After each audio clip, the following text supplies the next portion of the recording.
তেল না পাওয়ার কারণে আমাদের বিশাল ক্ষতি হয়ে যাচ্ছে, ধারে পানি দিতে পারছি না, বিভিন্ন আবাদের সমস্যা হচ্ছে আমাদের। কত পাইছো?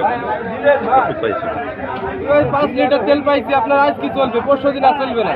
আমি আজ এক সপ্তাহ গম কাটার জন্যে তেল 2 পাম্পের ধরছি যে আমাকে 30 লিটার তেল দিলে আমার গমটা কাটা হয়ে যাবে, এই 12 বিঘি গম।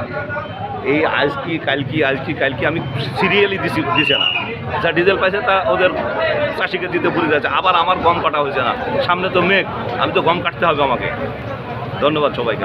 মানুষ আমরা আবাদ করবো, কখন ভোটের আইডি কার্ড নিয়ে আনবো? হেল্পাররা বুঝছে যে আমাদের ভোটের আইডি কার্ড নিয়ে আনতে হবে, তারপরে কাগজপত্র নিতে হবে, লেখাপড়ার সময় আমরা আবাদ করবো কখন? আমরা তো স্যার চাষি মানুষ, আমরা ভোটটাতে পান দেবো কারণ 200 টাকা 150 টাকা 300 টাকা তার লাগবে। আমরা তাই তেল পাম্পকে মালিককে বলছি যে আপনার কাগজের দাবি করেন না, ভোটের আইডি কার্ড আনতে বলছি। চাষিদের তেল দিতে দিলেই রেজিস্টার মেনটেন করতে হবে, কিন্তু তারা 200 টাকার তেল নেয়, তাদের তো কোনো কাগজ নেই, আসলে তাদের বুঝতে মোবাইল নাম্বার নেই, তাদের তো মোবাইলও নাই। আমি সর্বোচ্চ চেষ্টা করছি নিয়ম মাফিক তেল দেওয়া। ভাই আপনি এখানে কেন?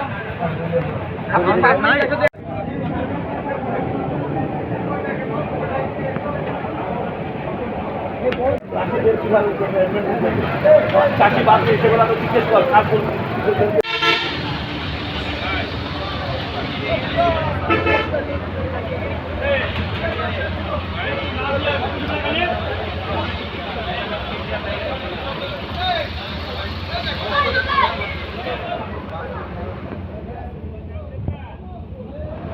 তেল নাই।